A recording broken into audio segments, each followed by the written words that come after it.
to the Bourbon Beyond staff. How about it for DWP?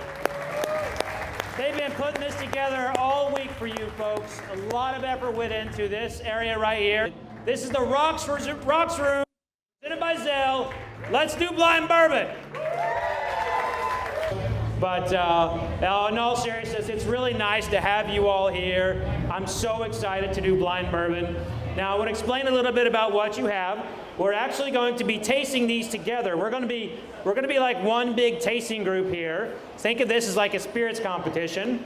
And you're going to see a QR code at your top right-hand corner. The top right-hand corner, that is where we are going to vote on what your favorite is.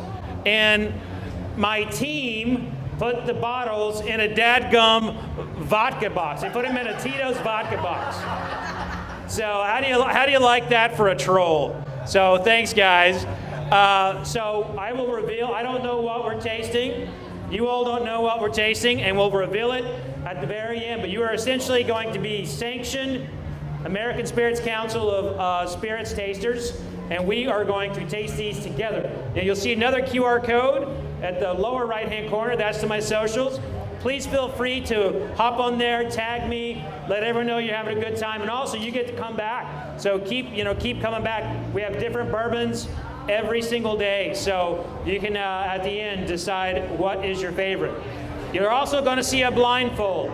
This is blind bourbon, so you're going to learn how to smell without your sight. A lot of people can't smell things without seeing it. You're going to see a little dime bag there with some white powder in it. Just a heads up, that is not cocaine.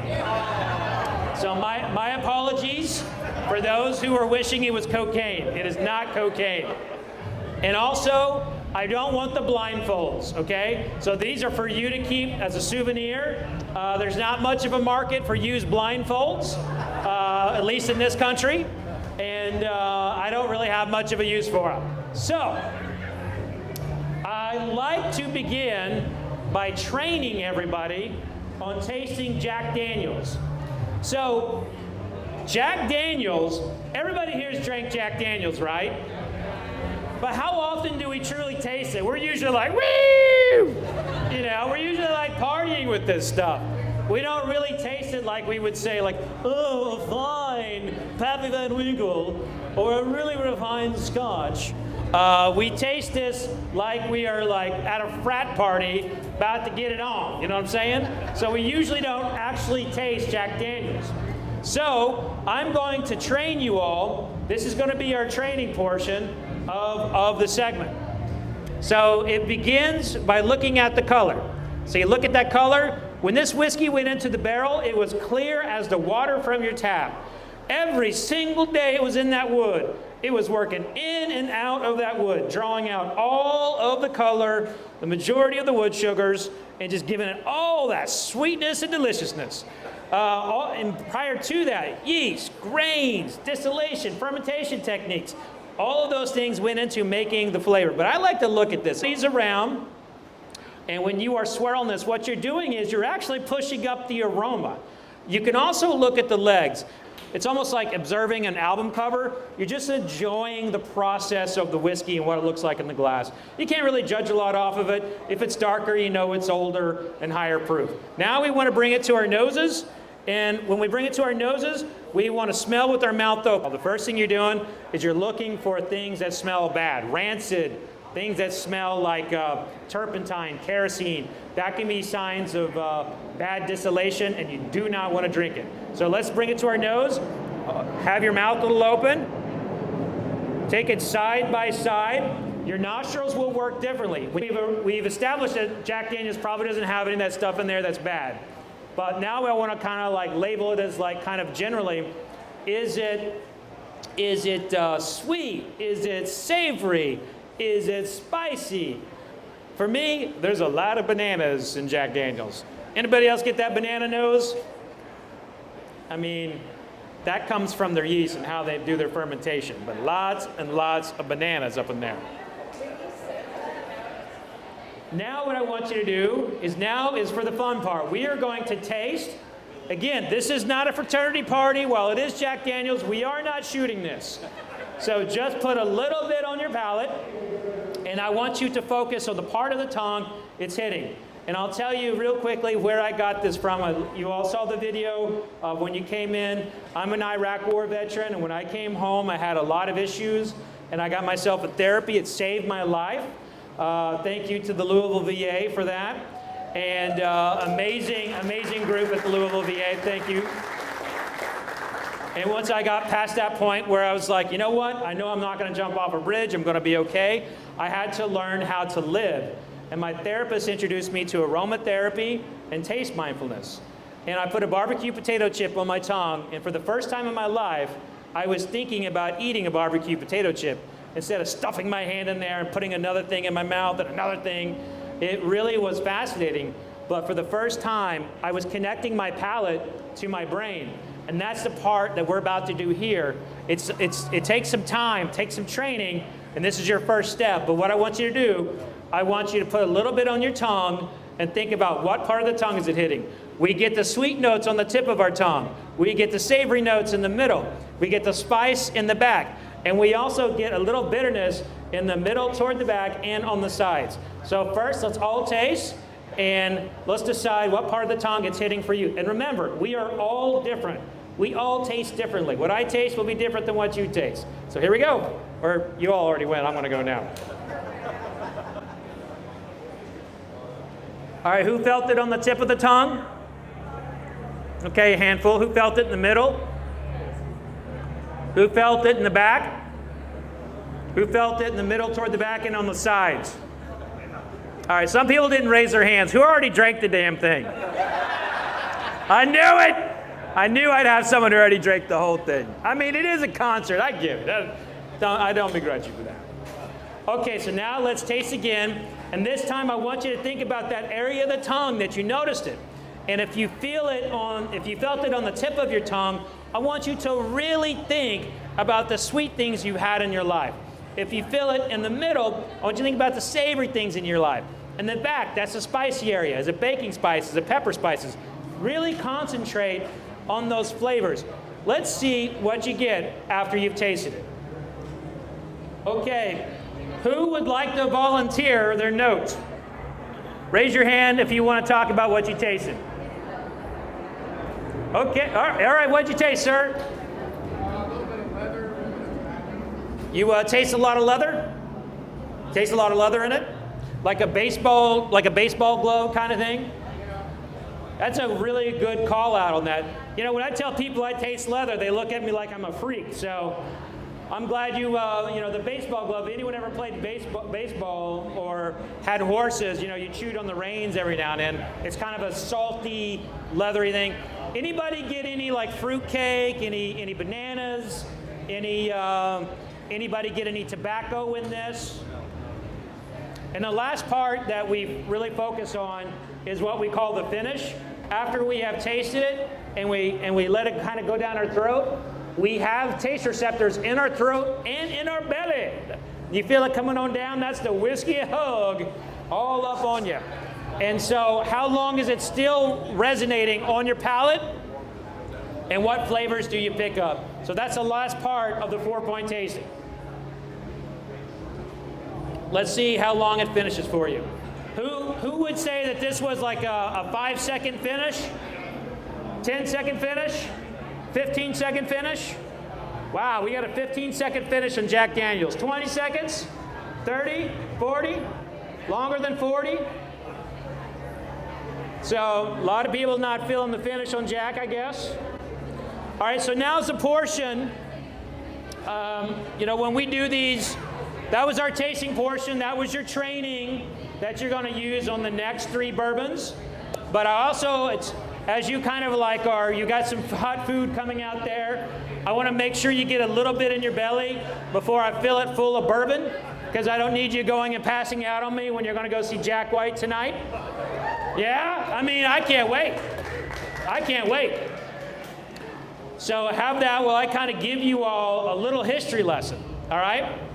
So bourbon you're in the bourbon world, right? You're in the bourbon country. This bourbon literally built this area, and it helped build America. And I want to tell you the story of bourbon through a couple presidents, okay? Thomas Jefferson, you know, President Thomas Jefferson, our third president, he actually was really monumental in the story of bourbon because he repealed the whiskey tax in 1802, and he also instigated the Louisiana Purchase, which that helped everything go to New Orleans, and we all know folks in New Orleans like to drink, and people will come to New Orleans to drink. And so because of Thomas Jefferson, the bourbon business really blew up in the 1800s. Now, after the Civil War, the whiskey taxes were back, and President Grant liked to drink a lot. President Grant drank so much that Abraham Lincoln wanted to know what he was drinking during the Civil War so he could give it to his other generals, because he was drunk during battle and they were always winning when President Grant was, or then General Grant, was at war. So he gets caught up in a whiskey tax ring, and that's the big reason why he didn't get reelected. They defrauded the government. Distillers were bribing government officials all the way to the White House. Grover Cleveland, that's a president we don't hear about very often, Grover Cleveland. He signed the Bottle and Bond Act of 1897. Anybody know what that is? Little Bottle and Bond Act. That's, you can still see it on labels today, but that was the last bill he signed in 1897, and that gave you the government guarantee that your bourbon was going to be good, and nobody adulterated it. No one messed with it. But there's a few things here and there that developed. The bourbon did not have a definition. And when President Taft took office, President Taft gave bourbon its very first federal definition, which largely still stands today. And because of that, President Taft is in the Kentucky Bourbon Hall of Fame. So pour one out next time for old President Taft when you get a chance. And of course, in 1964, Congress declared bourbon to be a unique product of the United States. Now, you might be asking yourself this question: why the hell does government care so much about bourbon? Because they can tax it, and they tax it a lot. Out here in Kentucky, the average bottle of bourbon that you buy, 60% of it goes to taxes. And a lot of those are earmarked for the roads and schools. So next time you find yourself in line for a bottle of bourbon and you're asking yourself, should I really spend $100 here knowing it's going to go so much to taxes? Should I really be amassing this 80, 120, 200 bottle collection? Next time you find yourself questioning your bourbon enthusiasm, just tell yourself how much is going to help the roads and schools of Kentucky. You are helping the children when you drink bourbon. It's for the children. So let's get the blindfolds on. Who here wears now that you have the blindfolds on, let's be honest, who wears blindfolds on a regular basis? It's you? Yeah, it's a lot more than, I like how everyone looked up to see who wore them. Okay. So when you do not have, what we are doing here today is we are taking away the brands with what we are about to taste. And we call that blind. If I were to tell you that you're about to drink Pappy Van Winkle, or if you saw the bottle right there in front of you, if you saw a bottle of Jack or Jim Beam, it was right there in front of you, your mind would start making points to your palate about what you're about to taste. When you take away your eyesight, you can really fool yourself with what you are smelling and tasting, because you're relying on your senses. And if your other senses have not been damaged and your body hasn't compensated for it, taking away your eyesight is a powerful tool for training your nose and your palate.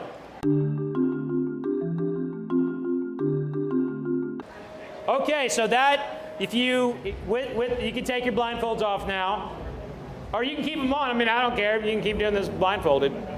But when you take away your eyesight to smell, you can really train your nose on what you're smelling. So I encourage you, if you take tasting whiskey very seriously and you want to go to that next stage, I encourage you to get like a bunch of essential oils or go to a grocery store and get herbs, blindfold yourself and smell them and get your memory connected to the smell. So now, remember your training. We begin with the color, right? Swirl it around. Bring it to your nose. Woo, it smells good.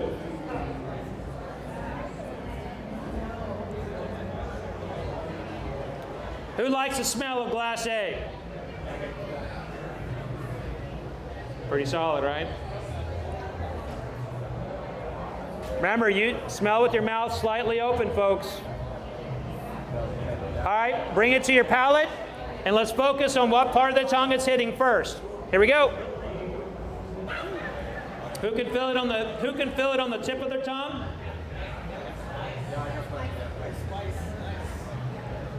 It's nice. Who feels it in the middle? Who feels it toward the back? A lot of spice notes here, huh? Okay. Who feels it underneath their tongue? A little bit on the sides, or in the kind of curling up underneath like butter. All right, let's taste it again. Focus on what's a prominent flavor note, and then what is the finish? How long is it still there? That's a pretty strong contender for glass one, for glacé. What'd you think right there, my man? You like this one? You loved it? Not a fan. Who didn't like glacé? We got one back here, one over here. Who liked glacé? Who's just glad to be drinking? All right. I know this crowd. I know what y'all are about. All right, let's go to glass B. Anybody want to talk about glacé anymore? Are ready to go to glass B? Glass B in the house. Here we go. Remember your training. Your vote counts here today, folks. Your vote counts. Look at that color. Bring it to your nose. You liking the aromatic properties of this one? Who likes the way glass B smells? All right. So if I were to break how glass B smells, it's on the sweeter side, some floral. But when you smell something that's floral and sweet, you get all excited, like, oh, am I about to get a caramel bomb? Am I about to get something that's really complicated? And you get yourself hyped up, right? And then you put it on the palate. Sometimes it's there, sometimes it disappoints. So let's see if the palate matches the nose. Well, that's what I'm talking about right there. Yeah. Woo! All right, my man over here who didn't like glass A. Do you like glass B? Glass B is in the house for this man over here. All right. I was getting nervous that he was going to be one of those guys that didn't like anything. Is he normally like that? Like, is there always something he doesn't like? Is he difficult to go to dinner with because he never picks the tough? Sometimes. I'm like that. I feel you, man. All right. So I forgot we were supposed to be breaking this down instead of just really enjoying it. Got to remember, when you're analytically tasting, you have to try and take your personal vibes. You have to take your personal vibes and your personal preference out of it, and you got to really try to focus on the palate. So, who tasted this on the tip of the tongue? The middle? The back? The sides? Holy shit, that table right there tasted all over the tongue. It was all over the tongue. Who felt it on every inch of the tongue? That is what I'm talking about right there. See, when you can do that, when you feel it all over your tongue, you are attuned to your palate. It's real mindfulness. Really think about your tongue and how the whiskey feels on your tongue. That's when the flavors really pop. And I will say this, I taste a little marzipan on Glass B. Got a little cinnamon? Anybody else got a note they want to call out on B before we go to C? Okay, y'all. This is the last one. This is Glass C. Now, how this is going to, after we are done with this, we are going to go into the voting period where it's up to you to go through the flight again and vote. But I will take questions after we're done with Glass C, and I instruct you on what to do. And you got to remember, folks, you are sanctioned tasters in my Ascot Awards, the American Spirits Council of Tasters. So I'm really relying on you to be focused here and vote with your palate. Here we go. Let's do Glass C. Bring it to your nose. All right, this is smelling pretty good. Who likes the smell of C? Right on, right on. I get some honey in this one. Some nice honey in this one. All right, let's bring it to our palate. And remember, focus on the part of the tongue it's hitting.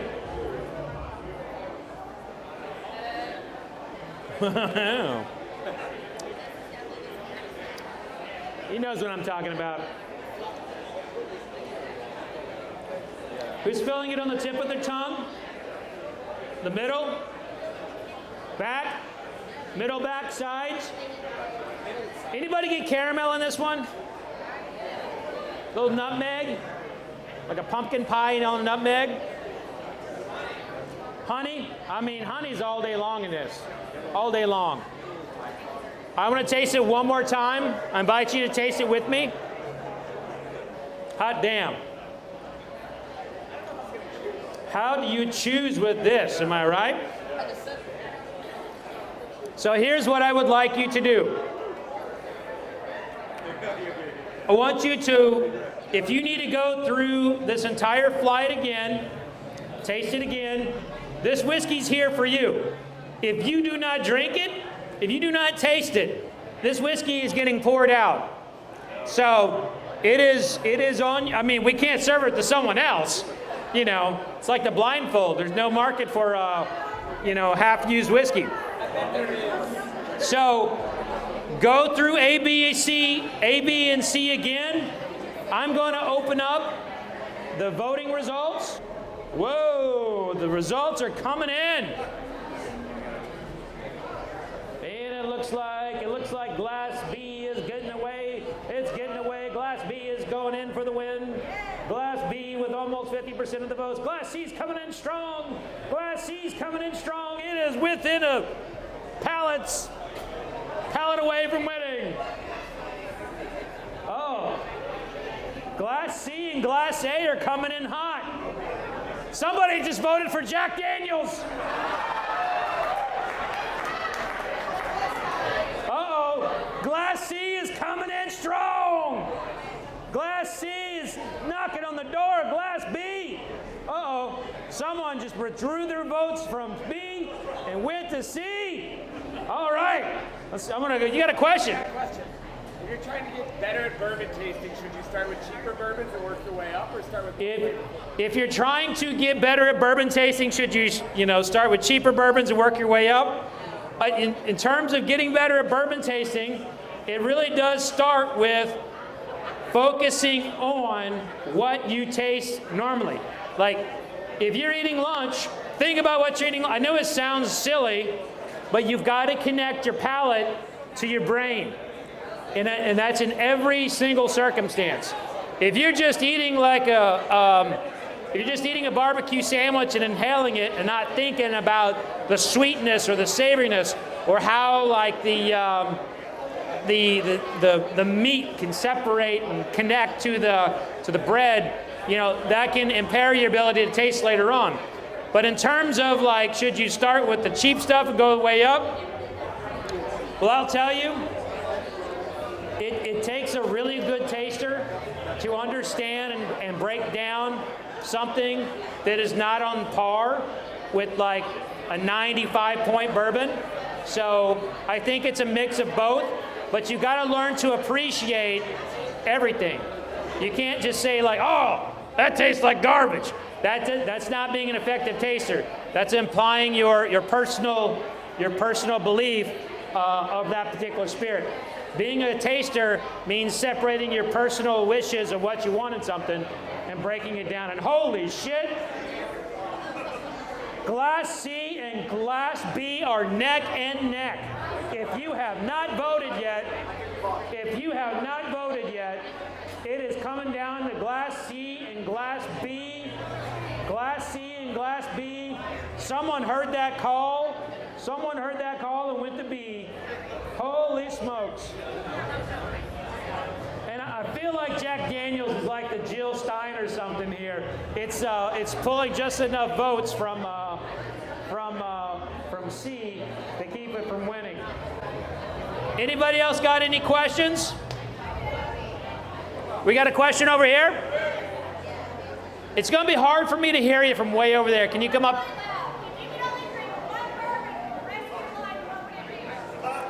If I could only drink one bourbon for the rest of my life, what would it be? Now the question, are you buying it for me for the rest of my life, or you're buying it for me for the rest of my life? Okay, I dig this. You know, a long time ago, I used to keep my favorite all-time bourbon really close to my chest. And a long time ago, or not a long time ago, like a few years ago, I gave an interview with BBC. And they asked me, hey, you know, in their British accent, so Fred, what is your favorite bourbon? And I don't know if I was hypnotized by the way he asked me, but I was like, well, you know, my favorite bourbon is an Old Crow from 1969.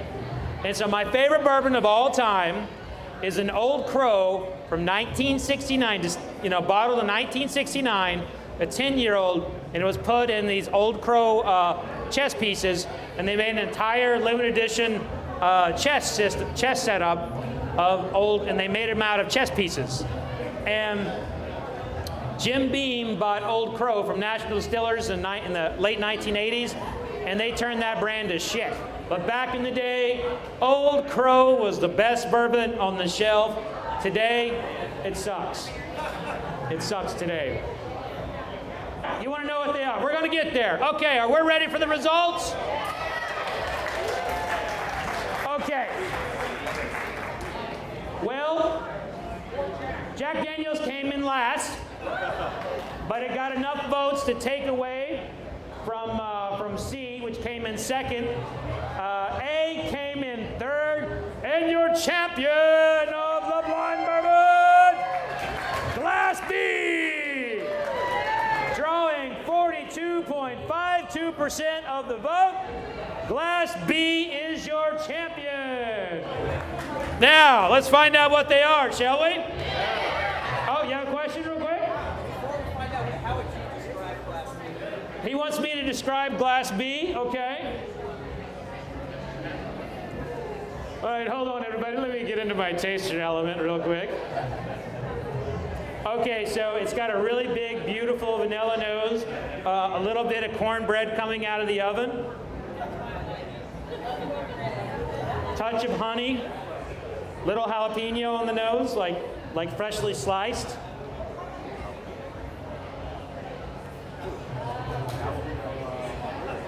Goes down easy, feels on my tongue like butter. Nutmeg, caramel, like a pumpkin spice latte, like some of that kind of flavor, like a pumpkin spice latte. And like a toffee. And the finish is pretty good. Finish is pretty long, yeah. What was my favorite? My favorite was actually Glass C. So who's in Glass C, huh? Yeah! That's all right, I'm used to being second place, so. Yeah, I really enjoy C. All right, you might want to get your cameras ready because this is the only time in life you're going to see me holding a vodka box.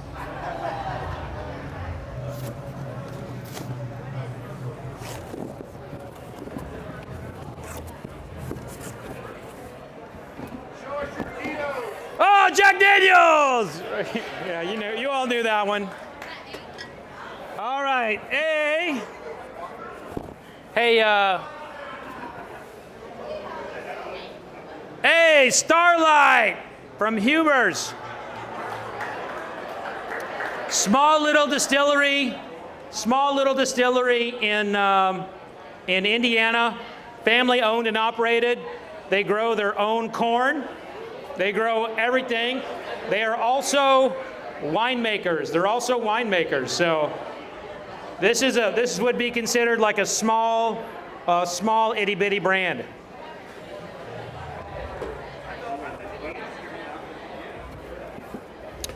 Let's see. Coming in second place, Glass C, Elijah Craig. Coming in second. So this is your second place winner. And your champion of the blind bourbon world today at 1 o'clock, Calumet Farms. All right, I got to get rid of this vodka box. A little uncomfortable for me. I felt my skin burning holding it. So here's your champion. Here's your second place. But this was blind bourbon. We are going to be doing this every day at 1 o'clock. And you all, from my understanding, can come back if you would like to. Tomorrow will be a whole new lineup of whiskey. And I hope that you will come back. But one thing that I want to say is that we live in a time where everybody is at each other's throats. We live at a time with so much discourse, either politically or even within our own families. But the world can be brought back together if we just sit together and have a drink. And I want to thank you all so much for having a drink with me today. Cheers, you all. Be safe. Now go enjoy the show and drink some more bourbon. Cheers.